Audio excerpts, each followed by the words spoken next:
અમરેલી લેટરકાંડ મુદ્દે ગરમાયું રાજકારણ। પાયલ ગોટીને ન્યાય અપાવવાની માંગ સાથે કોંગ્રેસના ધરણા। પરેશ ધાનાણીએ શરૂ કર્યા અમરનાથ ઉપવાસ।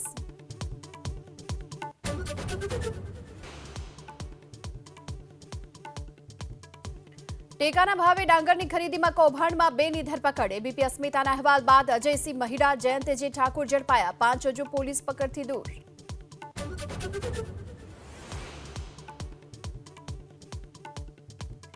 પતંગ રસિકો માટે રાહત। ઉત્તરાયણે પવન સારું રહેવાની અંબાલાલભાઈ પટેલની આગાહી। તો 22 અને 23 જાન્યુઆરીએ કમોસમી વરસાદનું વ્યક્ત કર્યું અનુમાન।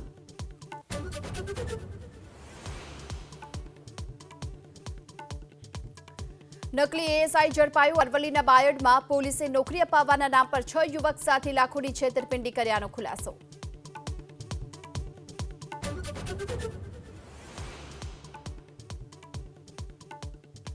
બે ગુજરાતી લોકગાયક વચ્ચે છેડાયો જંગ। દ્વારકાના કાર્યક્રમમાં કાજલ મહેરિયાએ માં ઉમિયા પર અભદ્ર ટિપ્પણી કર્યાનો સાગર પટેલનો આરોપ।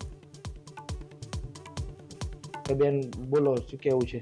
તો આઈન સીધો અપશબ્દો મારા વિશે ગાળો, માતાજી વિશે જમતમ મન ફાવે એમ ગાળો મારા કાનમાં બોલ્યા।